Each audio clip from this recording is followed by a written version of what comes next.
Ya estamos en comunicación con el periodista porteño Víctor Tapia. Hola Víctor, ¿cómo estás? Guillermo te saluda. ¿Cómo va, Guillermo? ¿Todo bien? Bien, ¿cómo estás vos? Bien, bien, acá en cuarentenados y escuchando Máquina del Tiempo. Y más que nada agradecerte por la presentación y la descripción de la temática tan precisa que realizaste en esta casi media hora. Bueno, Víctor, gracias a vos por permitirnos charlar nuevamente con vos. Y esta vez la tercera es la vencida, Vic, en vivo y en directo. Salimos en vivo, finalmente. Bueno, Víctor, mira, si te parece, ya más o menos hicimos una introducción y también la idea es como ir a esos nudos que creo que son los puntos del Sí. debate, ¿no? Y que muchas veces ese debate no se está dando. No sé si vos Mm, coincidís con esta apreciación mía o te parece que es media exagerada. Estoy de acuerdo, estoy de acuerdo.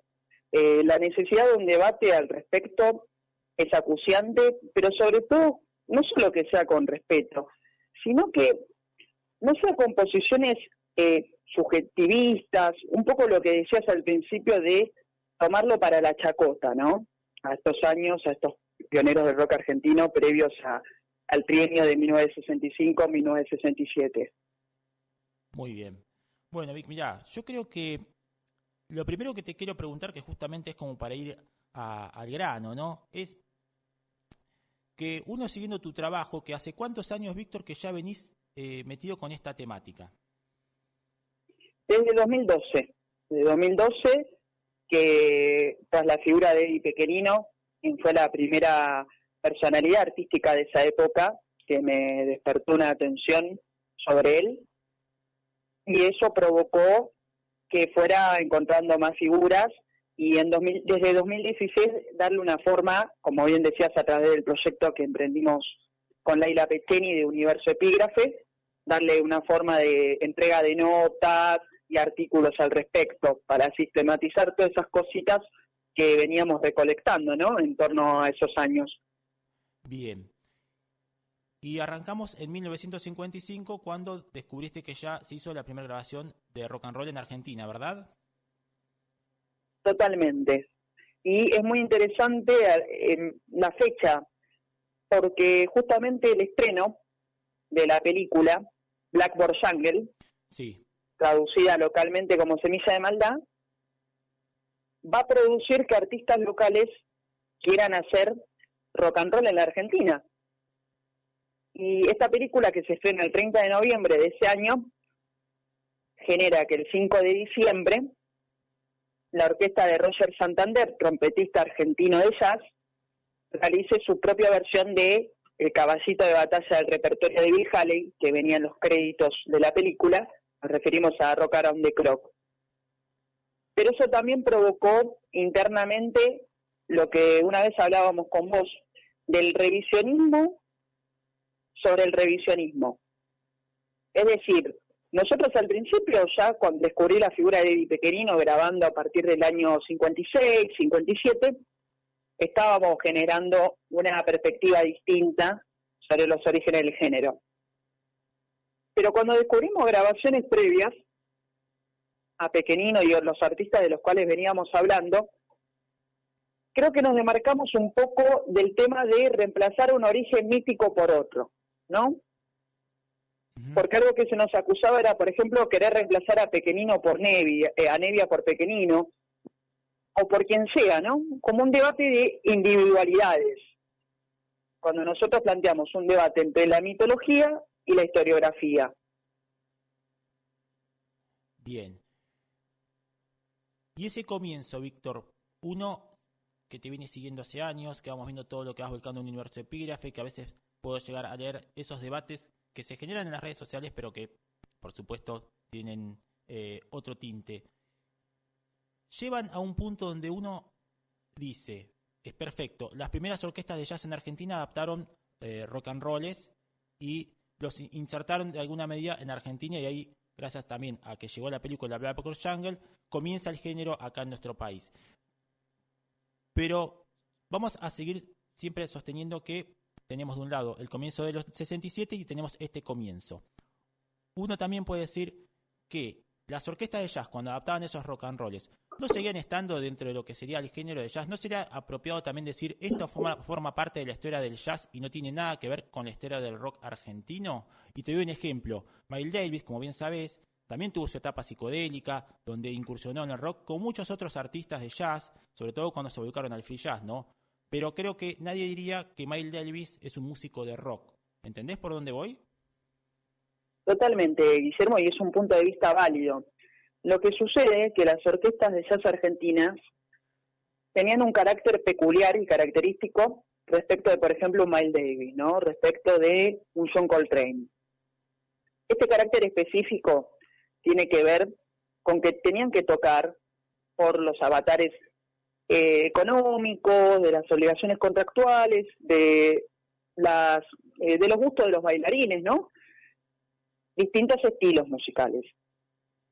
Entonces, mucho antes de lo que era la emergencia del rock argentino, venían tocando distintos géneros, ¿sí? No solamente jazz, y muchas veces el jazz quedaba paradójicamente relegado en el repertorio.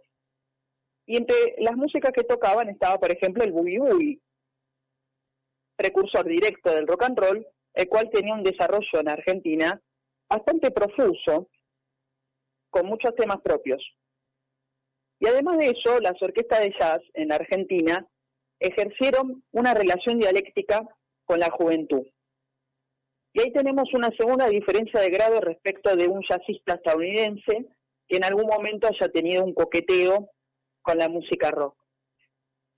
Que es que las orquestas de jazz argentinas, en vez de proteger un kiosquito propio, que bien podrían haberlo defendido y custodiado, lo que hacían era insertar a los jóvenes rock and rolleros de barrio dentro de las orquestas, sea como cantantes o integrantes de ellas, y entonces se produjo una relación en la cual empezaba a haber espacio para estos rock and rolleros que con el correr de los años empezarían a tener el rol central y la orquesta empezaría a pasar para atrás, como quien diría.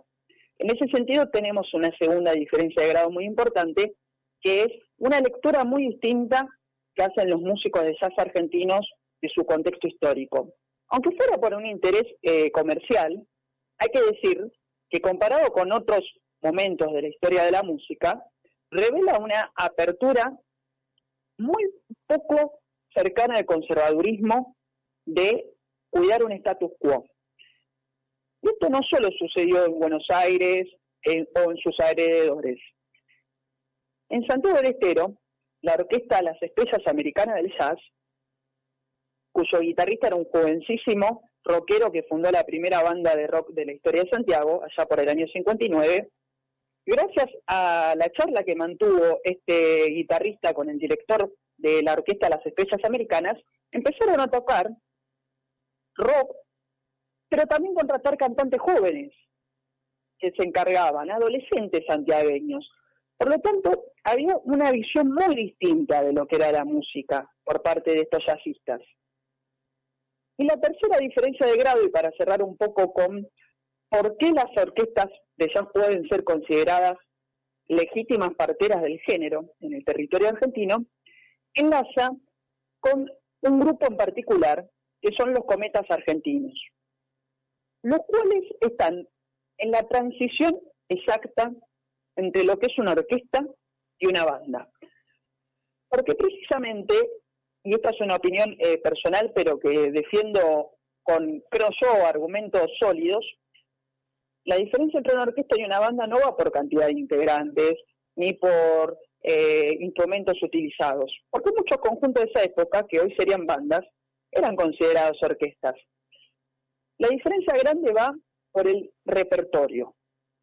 Una orquesta necesariamente, incluso una orquesta típica, toca muchos géneros disímiles.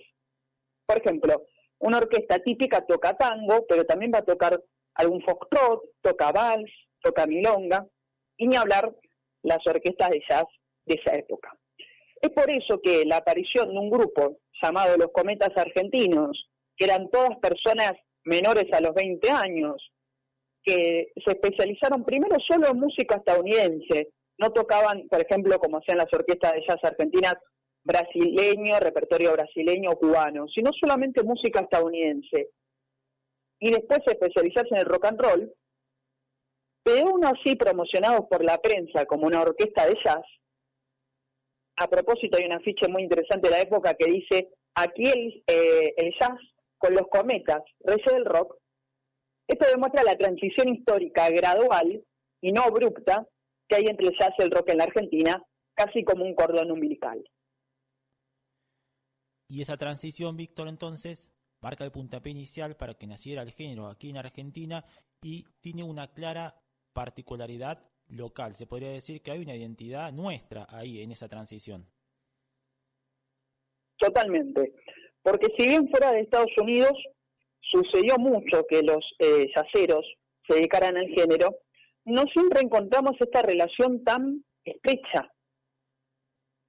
De hecho, al respecto han hablado contundentemente tanto Pajarito Sauri, por ejemplo, quien siempre marcaba cómo los jazzistas abrían la cancha, y él tenía una hipótesis particular muy interesante. Él decía que no necesariamente gustaban del rock, pero lo veían como algo diferente, algo distinto a lo que estaba aconteciendo en el mainstream, por así decirlo, de la música pop. Y entonces, ellos querían animar y fomentar esa novedad, aunque no les gustara. Esto lo dijo Sauri y me parece bastante interesante al respecto. Es un buen punto de vista sobre qué podía pasar en la cabeza de un músico de más de 40, 50 años, que no solo tocaba rock, sino que se codeaba con adolescentes. Bien. Bueno, Víctor, entonces tenemos las orquestas de jazz como iniciadoras del rock and roll en Argentina. Y algo que vos descubriste con tus investigaciones, que en lo personal lo desconocía, es que la llegada del rock and roll a la Argentina fue polémica y generó una ordenanza que lo prohibía, sobre todo debido al baile, ¿no? Que sabemos que era considerado satánico, que tenía tintes sexuales, y que eso habla a las claras también de que ya acá podemos encontrar otro elemento que avala que el rock and roll de aquellos años no tenía nada que envidiarle a lo que sucedió a partir del 67, donde siempre se dice que fue un movimiento claramente contracultural. Totalmente, Guillermo. Y ahí el punto es nodal que la rebelión, por así decirlo, si todavía no estaba enfincada en la letra, sí estaba completamente materializada en la corporalidad. Y eso provocó, como bien decías, una misiva, un decreto, una normativa legal en el territorio de lo que es hoy la Ciudad Autónoma de Buenos Aires, que le otorgaba a la policía, recordemos contexto dictatorial militar, ¿Sí? un poder totalmente discrecional para detener a la juventud que bailaba rock and roll en las calles, en las salas de cine. Y las detenciones, si uno revisa la prensa de la época, eran perpetradas a nivel nacional, no solo en la capital y el conurbano bonaerense. Y esto también plantea otro debate. Cuando debatimos sobre los orígenes del rock argentino, no solo que ya dijimos, no estamos haciendo un cambio de figuritas, de individuos, estamos reivindicando toda una generación de artistas. Pero más que eso, ¿no estamos también defendiendo y levantando la memoria en alto de toda una generación que se identificó con una etapa del rock y que hoy les tiene que escuchar decir por todos los medios masivos y especializados que lo que ellos escuchaban no era rock, era como vos dijiste, pasatista, complaciente? ¿No es negarle un poco los sueños de toda esa adolescencia que creaba clubes de fans, que se vestía de una manera muy distinta, utilizando pantalones pitillo, la moda que en esa época tenía que ver con lo petitero, que se bancaba un montón de alusiones que decían no, porque ustedes son unos putos, y al propósito hay hasta cartas enviadas a la prensa diciendo que el baile de rock no era algo de hombres, no era algo digno de hombres. Entonces, el debate no solo engloba a personalidades artísticas, sino también a toda una corriente de un público que era activo, no era pasivo. Y hay un dato más, Víctor, que lo voy a compartir, que vos también lo descubriste, y voy a pecar un poco de anacrónico, que además muchas de estas bandas, de estos músicos, se fabricaban sus propios instrumentos, algo que podríamos considerar totalmente punk. totalmente. Hay un hágalo usted mismo muy fuerte a lo largo también de todo el territorio argentino. Recién hablábamos de un guitarrista santiagueño como Hugo Manuel Juárez Montoya, quien se hacía su guitarra, su bajo, pero también tuvimos acá, por ejemplo, en Los Cometas, al guitarrista de este grupo, Hércules Ardenta Hielo, más conocido como Lito Hielo, quien se construyó una guitarra de una manera plenamente intuitiva, encontrando un bobinado, preguntándole a un amigo radioaficionado, utilizando una radio valvular a modo de amplificador, lo cual hizo comer un par de pataditas eléctricas. Y hay algo interesante que es una sociabilización de este conocimiento, ¿no? Porque, por ejemplo, una anécdota que contaba Hugo Juárez al respecto, el pionero del rock and roll santiagueño, era que cuando él les comenta que para el bajo eléctrico podían utilizar imanes que se hallaban en los teléfonos y no tenían que pedirlos a la capital, porque todos los teléfonos lo usaban, a la semana la prensa santiagueña publica que una horda de vándalos en la capital de Santiago del Estero había saqueado los teléfonos públicos, los había dañado. La prensa no lograba entender el porqué. La realidad es que el piberío santiagueño quería todo tener su bajo eléctrico siguiendo el modelo, por ejemplo, de los mexicanos Tin Tops, quienes ya no usaban un contrabajo para ese entonces. Claramente tenemos que hablar entonces, Víctor, de un fenómeno cultural genuino que hizo pie aquí en nuestro país, principalmente en la ciudad de Buenos Aires. Y te voy a transmitir entonces una pregunta que me pasó Juan, el operador del programa, porque creo que marca uno de los puntos nodales de este negacionismo que se hace sobre este rock and roll argentino, este rock and roll primigenio. Él dice: ¿cuál pensás vos que es la diferencia entre el rock y el rock and roll? Y me gustaría que ahí te explayes un poquito, porque creo que acá está dando en la tecla sobre justamente uno de los puntos por los cuales se niega todo lo previo a la balsa. Es muy interesante el punto de vista que aporta el operador, porque muchas veces, como también creo que dijiste en un momento de la media hora previa a la entrevista, que se busca una posición intermedia por parte de ciertas perspectivas que intentan quizás minimizar un poco lo que fue el ya innegable segregacionismo historiográfico que han sufrido esta generación rock and rollera.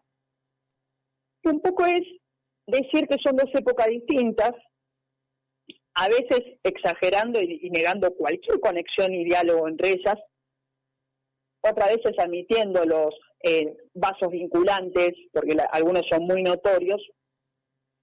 Pero acá hay varios problemas. El primero es que la diferencia entre rock y rock and roll que se utiliza en el exterior nunca ha sido utilizada para negarle la posición primera a gente como Little Richard, Elvis Presley, Chuck Berry, etcétera, etcétera.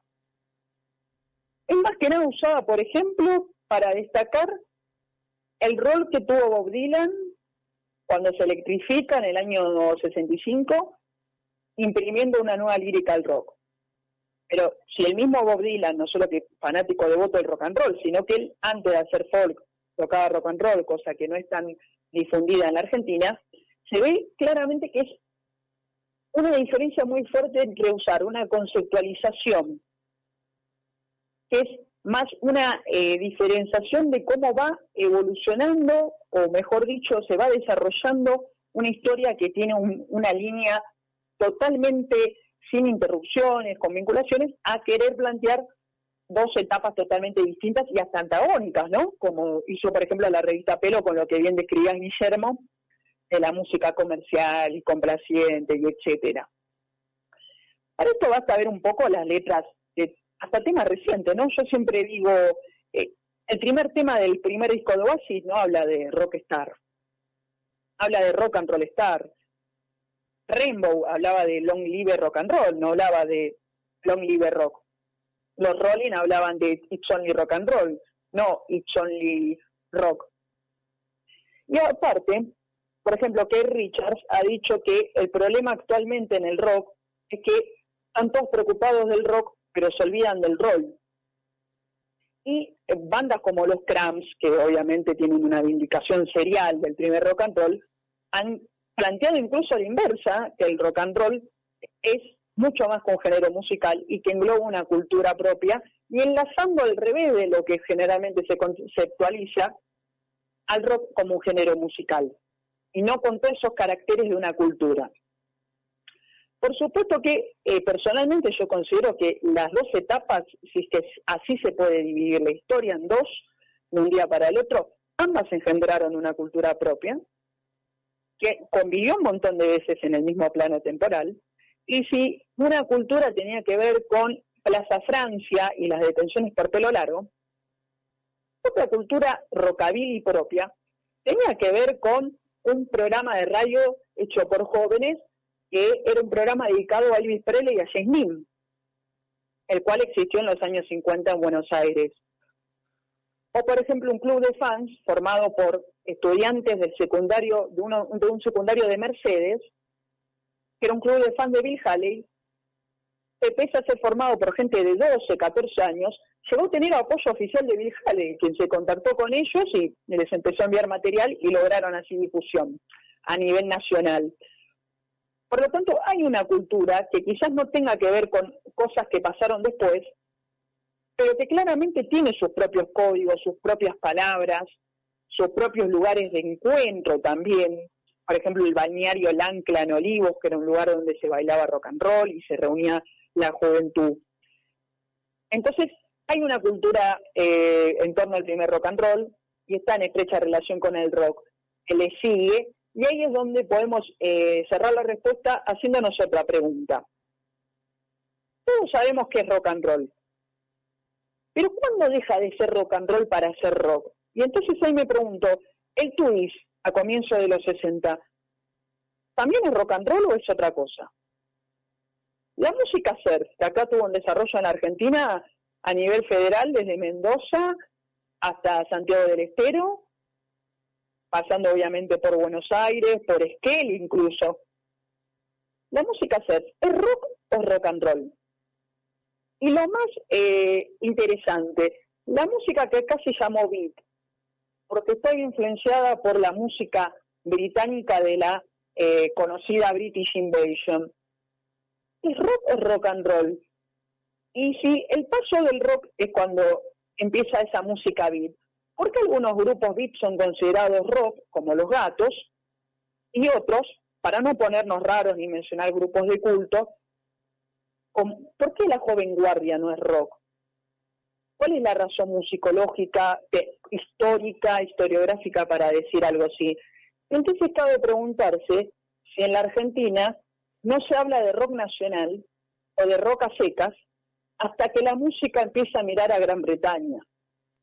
Y entonces ahí planteamos una discusión historiográfica que va hasta antes de la aparición del rock, que tiene que ver con la dependencia cultural de la Argentina hacia todo lo britófilo y a todo lo que tiene que ver con su majestad británica. Y esa dependencia, Víctor, ¿no? ¿Vos creés que existe, que hay lazos fuertes para sostener que los periodistas que bancan la historia oficial claramente tienen un fuerte tinte britofílico y un claro desprecio por todo lo que tenga que ver con el rock and roll norteamericano? En algún momento del año pasado, cuando hicimos la primera entrevista, vos me decías que quizás lo que le faltó a esta primera etapa del rock argentino, cuando surgieron las primeras orquestas de jazz, fue la presencia de intelectuales orgánicos, ¿sí? Y yo te decía que quizás también tenga que ver que al no estar esos intelectuales y al tomarse el año 1967 como inicio, también lo más reciente que había era un programa que es conocido por todos y que por supuesto es otro eje de debate muy fuerte, que fue el Club del Clan. ¿Vos creés que estos factores tienen que ver también para que haya pasado esto, de que se haya sentido tanto desprecio por ese rock and roll y de que se englobara estas bandas que hacían rock en Argentina, las que iban surgiendo en esa transición y que comenzaban algunos artistas a estar en el Club del Clan como detonante para que se despreciara todo lo anterior? Bueno, acá tenemos una lanza de dos puntas, ¿no? Por un lado, la carencia de intelectuales orgánicos en este primer periodo, estoy convencido de que es un factor determinante a la hora de no cumplir un relato, no por decirlo de una manera ficticia y tampoco para abusar de ciertas obsesiones postmodernas que vos bien, Guillermo, conocés que abundan, sino que tiene que ver de construir una legitimación del género musical. Porque, por ejemplo, todos sabemos que hay toda una mitología en torno al rock nacional que tiene que ver con lo que vos hablabas, ¿no? La perla, el baño de once, la cueva, la intelectualidad en Plaza Francia, el pelo largo, el hipismo, personalidades muy fuertes que yo considero intelectuales orgánicos de este periodo, como Pipo Lernois, Miguel Grimberg, etcétera, etcétera. Pero justamente esto es lo que falta en este periodo, que es alguien que construya esta legitimación y un relato, no sé si épico necesariamente, pero sí que intente ver más allá de lo que está pasando. Porque, por ejemplo, yo siempre menciono que para mí muchas veces se ha intelectualizado la fuerza de expresiones artísticas de fines de los 60. Pareciera olvidarse que Los Gatos es un grupo que tocaba en los bailes de carnaval. Pareciera olvidarse también que un grupo como Almendra también hacía eso. Entonces corremos un doble riesgo. Uno es intelectualizar a la fuerza cosas que no necesariamente tenían que ver con esa intelectualidad. Digo, yo le digo, gente buscar existencialismo en las letras de Los Gatos, como si eso fuera algo que hiciera que Los Gatos valgan más que por lo que realmente fueron, que fue algo glorioso e importantísimo, la construcción de una música argentina en castellano, con composiciones muy sólidas, tomando el molde británico, pero sin hacer un análisis. Y por otro lado, no mirar a expresiones que por ahí estuvieron tanto en el Ditela como en el carnaval. Porque, digamos, los músicos de Manal tocaban tanto en el Ditela como en los carnavales. Entonces, de nuevo volvemos a las transiciones graduales, no abruptas de un día para el otro, no cimbronazos, sin relación con lo anterior. Lo más cercano a un intelectual orgánico que tuvo este periodo fue un locutor, Ricardo Alberto Marín, quien escribía en la revista Jazzlandia, que otra vez las transiciones históricas, ¿no? La revista Jazzlandia, pese a llamarse así, fue la revista que más habló de rock en el 55, 56, 57. Y se cargó la defensa del rock, que era vituperado por la mayoría de los demás medios masivos de comunicación. Bueno, la de Jazzlandia se puso al hombro a la defensa de esto. Y Ricardo Alberto Marín hacía notas muy extensas sobre artistas de la época como Pequenino y otros distintos artistas de la época, haciendo hasta una historiografía en el presente, por así decirlo, porque era muy obsesivo con las fechas de grabación, las discografías, y hasta hace un atisbo de lo que es un intelectual orgánico al decir en una nota titulada Eddie Pequenino en su gran rol como Mr. Roll, que era el seudónimo artístico de Eddie, como planteando que Pequenino cumplía un rol en la historia del rock argentino, diciendo, bueno, está bien, él es un músico de jazz, de cierta edad, tenía 28 años para ese entonces, pero está cumpliendo un rol en lo que es la creación del rock argentino y él lo sabe. Es muy elogiable porque está viendo algo cuando está realmente apareciendo, emergiendo, pero no tuvo continuidad este estilo, y más que nada hubo gente de prensa, como Leo Banés, que hacía la prensa del Club de Clan. Y ahí vamos a la segunda punta de lanza de tu pregunta, Guillermo, que tiene que ver con el recuerdo de este programa televisivo. Y ahí también vuelvo un poco a lo que comentaba al comienzo de la intelectualización a la fuerza, para recordar que Los Gatos Salvajes hacían fotonovelas. Una publicación totalmente popular, muy lejos de cualquier expresión, entre comillas, contracultural, pero que además las comparten con artistas que actuaban en el Club de Clan, como Johnny Tedesco. Y ahí, para cerrar un poco con la respuesta a tu pregunta, Guille, podemos hacernos el siguiente interrogante. Hay muchos periodistas, historiadores de música, que plantean que el punk, cuando aparece en Estados Unidos, en Inglaterra, tenía más continuidades de lo que aparentaba con el rock progresivo. Hay gente que lo argumenta muy bien, como Norberto Cambiaso, y lo demuestran. Pero hay una diferencia de grado interesante con el caso de lo que estamos hablando. Por más que Johnny Rotten fuera fanático de Van de Graaff Generator, fuera fanático de Khan, fanático del lado oscuro de la luna, él en el último lustro de los 70 hablaba de I hate Pink Floyd, por más que realmente no lo sintiera. Acá estos grupos de fines de los 60, identificados con la supuesta fundación del rock nacional, nunca criticaban a esos artistas anteriores, entre comillas, porque todavía eran contemporáneos, tocaban junto a ellos y hasta tenían relaciones muy estrechas a nivel profesional.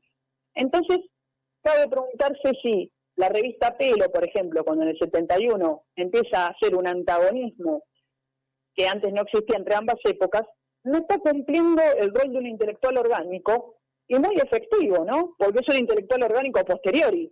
No es como la New Musical Express bancando en la misma aparición del punk británico ese supuesto antagonismo que no era tal. Ahí hay una diferencia de grado interesante de cómo concluir una tergiversación y falsificación histórica a pocos años de que el hecho histórico haya acontecido. Bueno, Víctor, vamos a ir cerrando. La verdad que me encantaría seguir hablando y creo que vamos a tener que hacer una cuarta parte porque nos van a quedar un montón de cosas en el tintero. Pero entonces, en base a lo último que me estás diciendo, ¿podríamos afirmar que la prensa efectivamente fue la causal de que nos llegue esta imagen distorsionada de este origen mítico y de que de alguna manera la revista Pelo, por decirlo así burdamente, buscó un enemigo a mano, un enemigo fácil si se quiere, donde podíamos tirar todos los dardos, que era el Club del Clan, cuando los músicos, como vos estabas diciendo recién, compartían fechas? De hecho, Johnny Tedesco grabó un disco con, si no me equivoco, con Manal. Es decir, digamos que la prensa fue la que cumplió este rol de ensuciar la cancha y generar esta grieta que dura hasta el día de hoy. Ahí también, Guillermo, creo que tenemos un monstruo de dos caras, ¿no? Porque por un lado, siempre digo, por supuesto con el debido respeto a las posiciones personales que tiene cada uno, pero personalmente yo no quiero que el revisionismo alguna vez se vuelva light. Sí, me encantaría que el revisionismo en algún momento deje de serlo porque sea aceptado y reconocido estos músicos y artistas más allá de los gustos particulares, no que sea algo siempre marginal. Pero cuando digo algo light es una apuesta que han hecho algunos personajes del periodismo más mainstream, que es neutralizar y eliminar sus aspectos y componentes de crítica. ¿Por qué? El revisionismo, a mi criterio, y ya no hablo del rock argentino, creo que el revisionismo historiográfico general, tiene dos momentos que son complementarios. Uno es el develamiento de algo que estaba oculto, tergiversado, deformado, que tiene como corolario, como antecedente y consecuente a la vez, la crítica. La crítica, la denuncia de algo que fue hecho, que en este caso fue la revista Pelo, claramente una de las corifeas, como bien decías, de este segregacionismo y sobre todo, bueno, apostar un negocio. Yo siempre, hay un ejemplo que estoy seguro de que puede ser monótono porque lo he repetido muchas veces, pero es el más elocuente. La revista Pelo dijo Calma y Vida, hacía música comercial porque rechazó tocar gratis en el Festival Barrock que organizaba Daniel Ripoll, auspiciado por Zapatilla Flecha. Esto es elocuente de los intereses que hay detrás de este segregacionismo, de este parricidio histórico. Es algo que no deja lugar a dudas sobre qué móviles puede haber detrás de esto. Ahora bien, la otra punta de esta lanza, revelas con tu pregunta, Guillermo, es que tampoco el revisionismo es una teoría de la conspiración.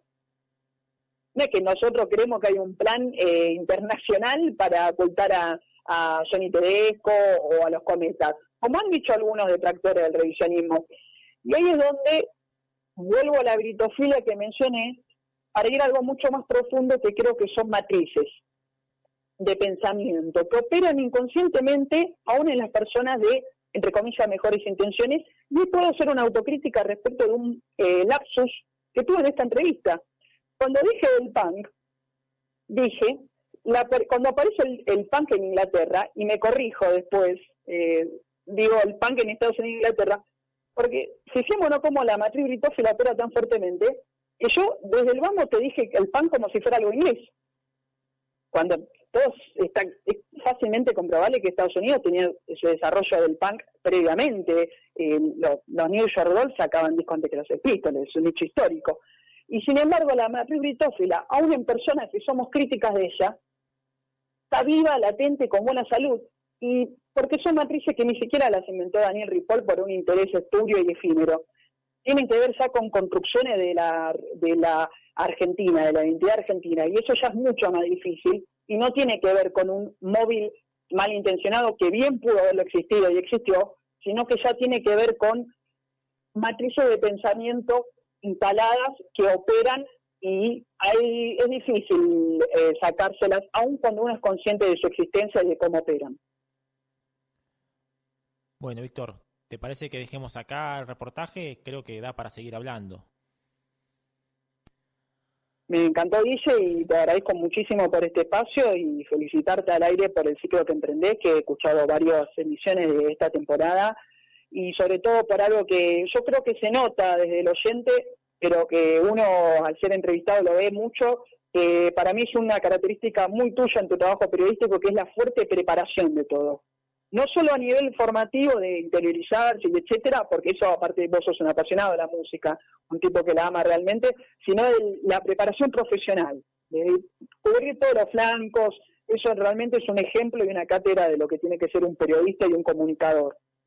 Bueno, te agradezco tus palabras, Víctor. La verdad que te saludo yo ahora a vos por haber hecho este reportaje. Seguimos en contacto y creo que tendremos que hacer una cuarta nota porque quedan cosas en el tintero, pero creo que con esto hemos desandado un poco el camino, hemos abierto un debate, hemos llegado a puntos que sabemos que son las cuestiones que muchos se plantean, ¿no? Pero como que a veces, no sé si por vergüenza o por qué motivo no las quieren hacer públicas, pero creo que son necesarias, y creo, Víctor, ¿no?, que uno desea, y creo que a vos te debe pasar lo mismo, que en algún momento se genere un debate público en un marco con respeto, y obviamente que cada uno tenga su postura, donde puedan intervenir, aparte de vos, por supuesto, algún periodista canónico del rock nacional, y generar algo fructífero para la sociedad argentina, creo, ¿no? Porque el rock creo que forma parte de la historia cultural de nuestro país, por lo menos desde los últimos 60 años. Estoy de acuerdo, Guillermo, y ojalá se dé. Nosotros vamos a hacer todo lo posible y siempre conceder el debate. Por eso habrá visto que muchas veces del revisionismo hasta debatimos con personas que son un poco el ejemplo de no de debate, ¿no? De la falta de respeto, el insulto, pero creo que es prioritaria la discusión en torno a esto, sea como sea. Obviamente lo mejor, como vos decís, que sea con altura, con respeto, con interés por lo que el otro escucha, que es lo mejor de un debate, y hay que construir a través de las discusiones donde puede emerger la verdad. Buenísimo, Víctor. Te estoy saludando, te mando un abrazo y seguí escuchando el programa, que ahora viene también un poco el laburo que hicimos en conjunto. Dale, Guille, me quedo ahí en sintonía. Dale, un abrazo.